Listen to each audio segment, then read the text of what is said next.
नमस्कार दोस्तों, हम फिर से लेकर आ चुके हैं आप लोगों के लिए सुबह की सभी ताजा और बड़ी खबरें। फटाफट अंदाज में एक एक कर बताएंगे आपको आज देश और दुनिया से क्या बड़ी खबरें निकलकर सामने आ रही हैं। लेकिन उससे पहले दोस्तों एक नजर डालेंगे सुर्खियों पर। प्रधानमंत्री नरेंद्र मोदी के ऊपर जमकर गरजे उद्धव ठाकरे, बोले बीजेपी सिर्फ लोकसभा चुनाव जीतने के लिए करती है ईवीएम का यूज। बताएंगे क्यों ईवीएम पर फिर से उठा बवाल। वहीं पर अगली बड़ी खबर में हम आपको बताएंगे दोस्तों, दरअसल आपको बताते चले मल्लिकार्जुन खड़गे की खुली चेतावनी गृह मंत्री अमित शाह को। बोले अगर अमित शाह आए तो उनसे कह देना कि फिलहाल इसरो कांग्रेस ने बनाया है, बीजेपी ने नहीं। वहीं पर दोस्तों अगली बड़ी खबर में हम आपको बताएंगे दोस्तों, बिहार में होगा खेला। जी हां, आपको बताते चले सर्वे में चौंकाने वाला खुलासा, भाजपा का होगा सुपड़ा साफ, इंडिया जमाएगा रंग। वहीं पर अगली बड़ी खबर में हम आपको बताएंगे दोस्तों, नीतीश कुमार का बड़ा बयान। बोले विपक्षी एकता की बैठक में और भी कुंभा बढ़ने वाला है और विपक्ष पार्टियां हमारे साथ जुड़ने वाली हैं। आपको बता दें अब और पार्टियां जो है वो जुड़ेंगी। वहीं पर अगली बड़ी खबर में हम आपको बताएंगे दोस्तों, दरअसल आपको बताते चले भारतीय जनता पार्टी के ऊपर जमकर गरजे राहुल गांधी। बोले देश में गरीबों का हाल बुरा है, मैं जहां भी जाता हूं बेरोजगारी अनएम्प्लॉयमेंट की बात होती है। वहीं पर दोस्तों अगली बड़ी खबर में हम आपको बताएंगे दोस्तों, दरअसल आपको बताते चले पंजाब में करेगी आप और कांग्रेस मिलकर खेल, बीजेपी का सुपड़ा सर जो है लोकसभा में वो हो जाएगा पूरी तरीके साफ। वहीं पर दोस्तों अगली बड़ी खबर में हम आपको बताएंगे मनोज झा का प्रधानमंत्री मोदी के ऊपर बड़ा हमला।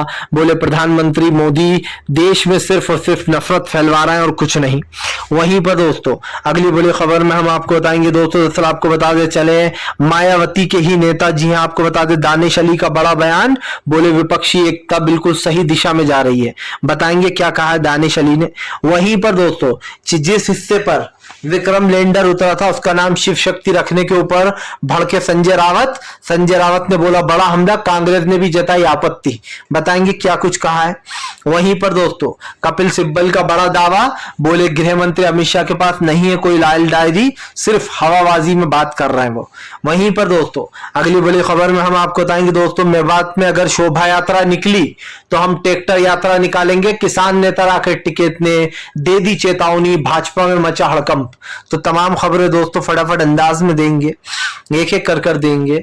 फिलहाल खैर चलिए बढ़ते हैं सबसे पहली और सबसे बड़ी खबर की ओर। दरअसल दोस्तों आपको बताते चले एक बार फिर से शिवसेना ने ईवीएम का उठाया मुद्दा, भाजपा को जमकर घेरा।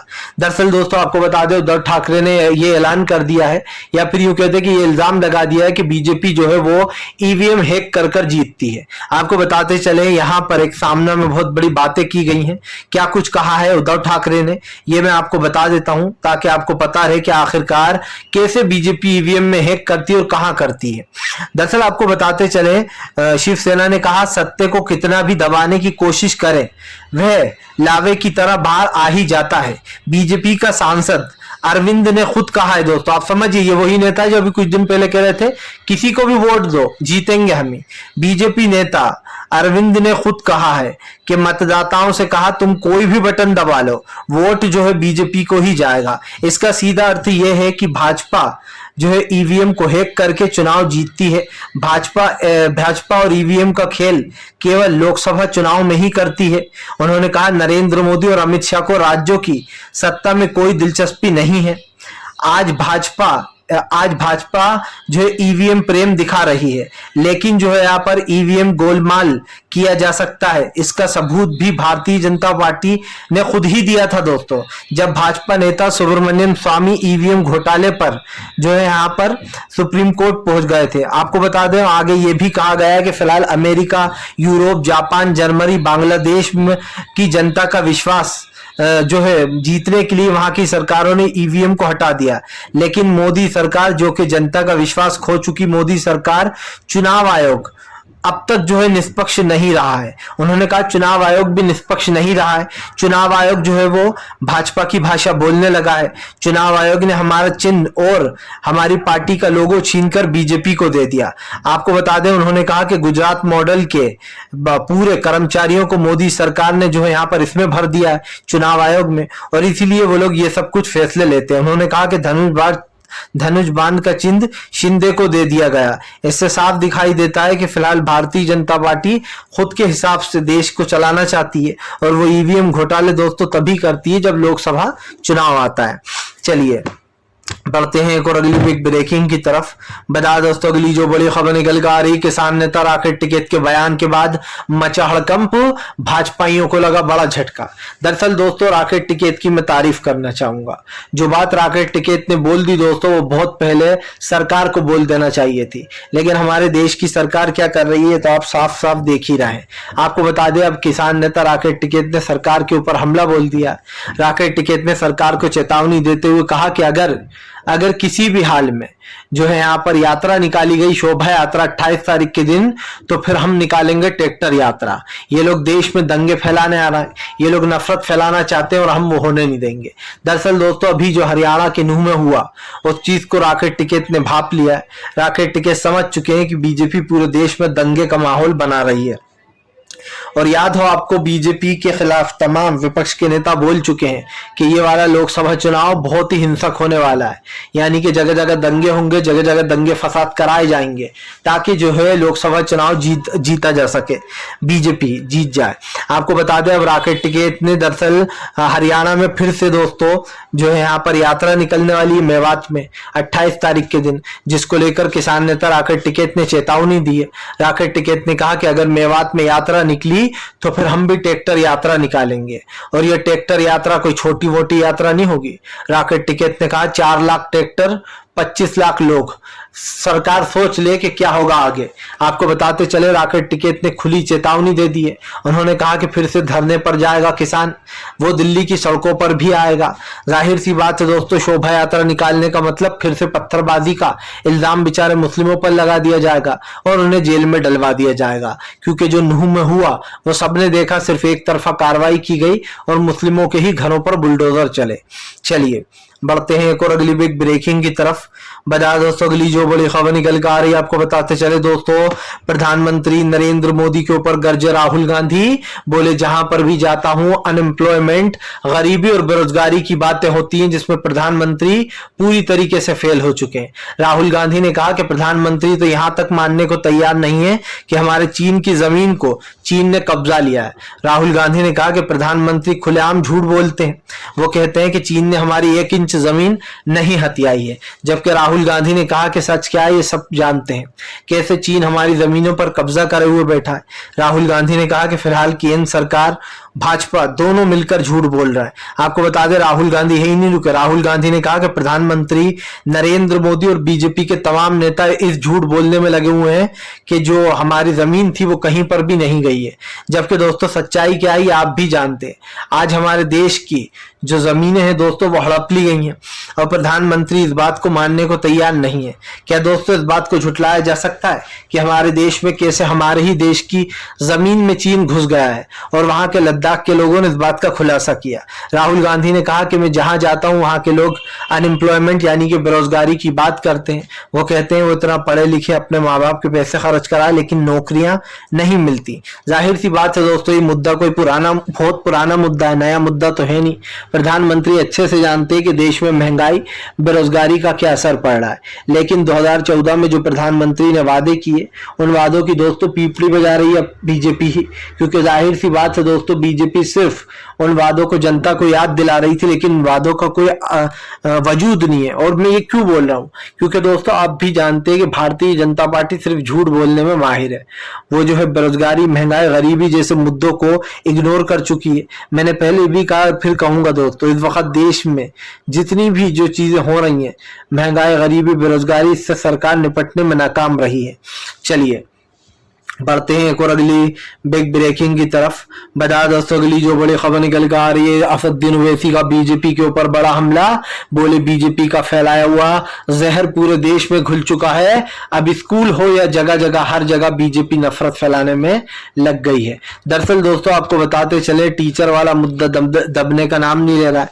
ओवैसी ने बीजेपी के ऊपर भड़ास निकालते हुए कहा कि बीजेपी की ही देन है ये जो देश में नफरत फैली हुई है। असदुद्दीन ओवैसी ने कहा कि भारतीय जनता पार्टी सिर्फ देश में नफरत फैलाने का काम कर रही है और इससे ज्यादा कुछ नहीं। ओवैसी ने कहा कि भारतीय जनता पार्टी का सच जनता के सामने आ चुका है। असदुद्दीन ओवैसी ने कहा महंगाई, गरीबी और बेरोजगारी जैसे मुद्दे से बीजेपी भाग रही है। ओवैसी ने कहा कि अब स्कूलों के बच्चों में भी जहर घोला जा रहा है। ये टीचर जो साफ साफ कह रही है कि मैं मुस्लिम छात्रों की ऐसे ही पिटाई करती हूँ, ये मुस्लिम विरोधी टीचर है।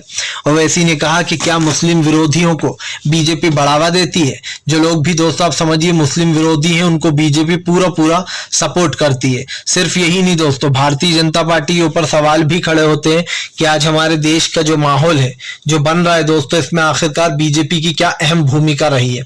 मैंने आपको पहले भी कहा है दोस्तों और फिर कहूंगा, आज देश की तमाम संपत्तियों को बर्बाद किया जा रहा है। देश में महंगाई, बेरोजगारी जैसे मुद्दों को नजरअंदाज करके हिंदुत्व को बढ़ावा दिया जा रहा है। चाहे वो मंदिर मस्जिद के मुद्दे हो दोस्तों, या फिर जो है लव जिहाद हो, या फिर धर्मांतर कानून हो, इस तरीके के मुद्दों को बल देकर बीजेपी हिंदू मुसलमान का गंदा खेल खेलती है। और इस चीज को ओवैसी ने साफ साफ कहा कि अब भी अगर ये कहें कि इसमें बीजेपी का क्या लेना देना है स्कूल वाले हादसे में, ओवैसी ने कहा जो नफरत फैलाते हैं उन्हीं की वजह से तो ये हो रहा है, तो उनका तो सबसे बड़ा योगदान है दोस्तों इसमें। फिलहाल चलिए बढ़ते हैं एक और अगली बिग ब्रेकिंग की तरफ। बता दोस्तों अगली जो बड़ी खबर निकल कर आ रही है, आपको बताते चले दोस्तों, भारतीय जनता पार्टी को लगा बड़ा झटका। नीतीश कुमार का बड़ा ऐलान, बोले महाराष्ट्र में इसलिए बैठक हो रही है क्योंकि कुंभ में अब और लोग जुड़ने जा रहे हैं। दरअसल दोस्तों आपको बताते चले, महाराष्ट्र के कुंभ में अब जो है यहाँ पर लंबा नाम जुड़ने वाले हैं। आपको बता दें महाराष्ट्र में जो विपक्ष की बैठक हो रही है उसमें तमाम नामों की एंट्री होने वाली है। जी हाँ, यानी कि अब ये कुंभ और भी बढ़ने वाला है। अब भी 26 दलों की पार्टी का ये बड़ा दल है, लेकिन अब और भी पार्टियां आपको बता दें इंडिया गठबंधन के साथ आ रही हैं। दरअसल दोस्तों साफ दिख रहा है देश में इंडिया गठबंधन की जीत हो रही है, बीजेपी की हार हो रही है। राहुल गांधी ने तो कल लिखित में ही दे दिया कि लिख के ले लीजिए बीजेपी ये चुनाव हार जाएगी, वो अब सत्ता में नहीं आ पाएगी। आपको बताते चले दोस्तों, राहुल गांधी के इतने कॉन्फिडेंस से कहने के बाद, गली गली में घूमने के बाद सब समझ गए कि राहुल गांधी ने भाप लिया है कि बीजेपी क्या कर रही है। आपको बताता चलूं आने वाले समय में न सिर्फ बीजेपी केंद्र सत्ता से बाहर हो जाएगी, बल्कि बीजेपी के काले कारनामों की लिस्ट भी निकालेगा इंडिया गठबंधन। आपको बताते चले यहाँ पर नीतीश कुमार ने कहा कि ये जो बैठक है इसमें और पार्टियां शामिल होंगी, कुंभा हमारा बढ़ेगा। नीतीश कुमार ने कहा कि फिलहाल इस बैठक के बहुत अहम मायने हैं, हमें कुछ और चीज तय करना है, जैसे कि कौन कहाँ चुनाव लड़ेगा, कितनी सीटें होंगी, इन मुद्दे पर भी नीतीश कुमार ने बड़ा बयान दिया। आपको बताते चले दोस्तों बीजेपी को बड़ा झटका लगता हुआ नजर आ रहा है, क्योंकि जाहिर सी बात है आने वाले कई समय में कई राज्यों में बीजेपी के साथ खेल होगा। आपको बता दें कई सर्वों में बीजेपी का सुपड़ा ही साफ हो गया है, प्रधानमंत्री से लेकर तो बीजेपी के छोट भैया नेताओं तक में जो है यहाँ पर सकपकाहट है। जाहिर सी बात है नीतीश कुमार ने महाराष्ट्र मीटिंग को बहुत अहम बताया है। इसका मतलब साफ है दोस्तों कि महाराष्ट्र में होने वाली मीटिंग में कुछ बड़ा होने वाला है, और इस बड़ी मीटिंग का मकसद सिर्फ एक ही है कि प्रधानमंत्री को दोस्तों सत्ता से बाहर निकालेगा इस बार विपक्ष। फिलहाल चलिए बढ़ते हैं एक और अगली बिग ब्रेकिंग की तरफ। बता दोस्तों अगली जो बड़ी खबर निकल कर आ रही है, आपको बताते चले दोस्तों, शिव शक्ति नाम रखने के ऊपर भड़की कांग्रेस।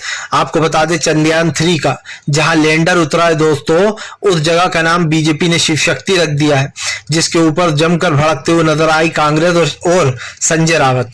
कांग्रेस ने बीजेपी के ऊपर हमला बोलते हुए कहा कि फिलहाल शिव शक्ति नाम सही नहीं है, इसका नाम जो है दोस्तों आपको बताते चले एक तरीके से चाचा नेहरू के ऊपर होना चाहिए था। चाचा नेहरू ने ही जो है यहाँ पर इसरो की शुरुआत की थी। आपको बताते चले इसरो की शुरुआत करने के बाद ही ये सब कुछ हुआ था, और ऐसे में दोस्तों ये साफ दिखाई देता है कि फिलहाल इस चीज को समझना भी चाहिए बीजेपी को कि इसका नाम किस चीज पर रख सकते हैं।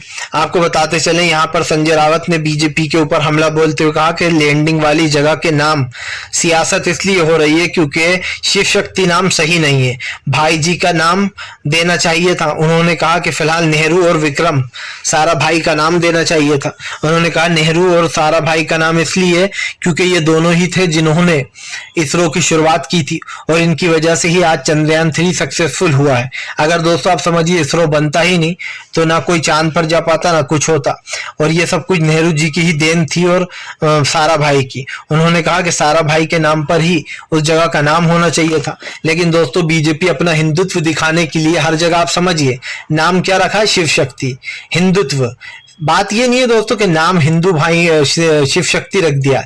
बात ये है कि बीजेपी जानबूझकर ये बताने की कोशिश कर रही है कि हिंदुत्व है। बीजेपी का बस नहीं चल रहा दोस्तों, वरना चांद भी बेच दे वो। आप समझिए, सिर्फ एक हिस्सा नहीं, पूरे चांद पर कब्जा जमा ले और कह दे कि चांद हमारा ही है। जाहिर सी बात है दोस्तों, अब सवाल तो कई उठ रहे हैं बीजेपी के ऊपर। शिव शक्ति नाम रखने के बाद विपक्ष ने जमकर घेरा। चलिए बढ़ते हैं एक और अगली बिग ब्रेकिंग की तरफ। बता दोस्तों, अगली जो बड़ी खबर निकल कर आ रही है आपको बताते चले दोस्तों। मल्लिकार्जुन खड़गे की प्रधानमंत्री नरेंद्र मोदी को चेतावनी। बोले जब कल गृह मंत्री अमित शाह आए तो उन्हें बता देना कि हमने क्या किया 53 साल में। दरअसल मल्लिकार्जुन खड़गे का कहना है कि पहले तो बीजेपी कहती थी आपने 70 साल में क्या किया। अब बीजेपी ने अपने जो बीजेपी के मुख्यमंत्री थे उनको हटाकर 53 साल कर दिया। पहले तो दोस्तों हर जगह बीजेपी 70 साल ही बोल रही थी, लेकिन अब उसने 53 साल कर दिया। जितने भी बीजेपी के पीएम बने उनका टाइम घटा दिया 5-5 साल। चाहे वो जो यहाँ पर लाल किशन अडवाणी हो दोस्तों, वो तो बन नहीं पाए थे, लेकिन अटल बिहारी वाजपेयी का हटा दिया, और भी जो बीजेपी के पीएम बने थे। लेकिन दोस्तों आपको बता दें, खड़गे ने कहा कि फिलहाल बीजेपी जो है वो भले ही टाइम घटा दे, लेकिन जनता को पता है कि बीजेपी क्या कर रही है। आपको बता दें, मल्लिकार्जुन खड़गे ने कहा कि गृह मंत्री अमित शाह आए तो उन्हें साफ साफ बता देना कि जो है यहाँ पर इसरो की शुरुआत किसने की थी। नेहरू की देन है जो हम चंद्रयान 3 पर पहुंचे। आपको बताते चले दोस्तों, बीजेपी हर सेक्टर में घिर रही है। भारतीय जनता पार्टी को लगता है कि वह महंगाई, गरीबी, बेरोजगारी जैसे मुद्दों को इस चंद्रयान 3 की सक्सेस से दबा देगी। चलिए दोस्तों, ये बहुत ही हमारे देश के लिए बहुत बड़ी बात है कि हम लोग चांद पर पहुंच गए। लेकिन एक सच ये भी है दोस्तों कि हमारा देश जो है दोस्तों गरीबी और महंगाई, बेरोजगारी में सबसे अव्वल होता चला जा रहा है। एक सच ये भी है कि आप गरीब बेरोजगारों को अंधकार में छोड़ चुके हो। एक सच ये भी है कि चंद्रयान 3 के ऊपर जाने से गरीब बेचारों को कोई फायदा नहीं होने वाला। वो आज भी बेरोजगार हैं, कल भी बेरोजगार ही थे दोस्तों। आप समझिए, हमारा देश तरक्की तब करेगा जब चंद्रयान 3 की सक्सेस के साथ साथ देश के युवाओं को नौकरियां मिलेंगी। और सबसे बड़ी नौकरी के बाद सबसे बड़ी जो वो है दोस्तों, वो है महंगाई। अगर महंगाई ही कम नहीं होगी तो जनता क्या खाएगी और क्या बच्चों को खिलाएगी और क्या पढ़ाएगी। कैसे चंद्रयान 3 पे पहुंचेगा देश का नौजवान। फिलहाल चलिए बढ़ते हैं एक और अगली बिग ब्रेकिंग की तरफ। बता दोस्तों, अगली जो बड़ी खबर निकल कर आ रही है आपको बताते चले दोस्तों। ईवीएम को लेकर घिरी बीजेपी। आपको बता दें, विपक्ष ने भी उठाए सवाल। दरअसल दोस्तों आपको बताते चले, ईवीएम का मामला तमतमा रहा है। जहां एक तरफ शिवसेना ने ईवीएम का जिक्र किया, तो आपको बताते चले कांग्रेस के दिग्गज नेता ने भी ईवीएम को बता दिया रॉन्ग। दरअसल दिग्विजय सिंह हमेशा ही ईवीएम का मुद्दा उठाते रहे। दिग्विजय सिंह ने ईवीएम के मुद्दे को बड़ा मुद्दा बताया। उन्होंने कहा कि ईवीएम एक बड़ा मुद्दा है देश का, जिसको बंद करना चाहिए।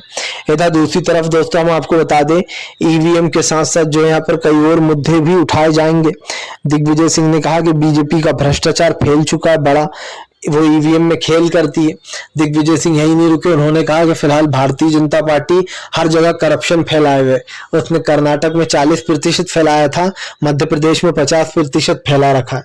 दिग्विजय सिंह ने कहा कि आने वाले आगामी चुनाव में जनता बीजेपी को उखाड़ फेंकेगी। उन्होंने कहा कि 101% हमारी सरकार बन रही है, वो भी पूर्ण बहुमत वाली। जाहिर सी बात है दोस्तों, दिग्विजय सिंह का इतना बड़ा दावा बीजेपी के लिए मुसीबत बन गया है।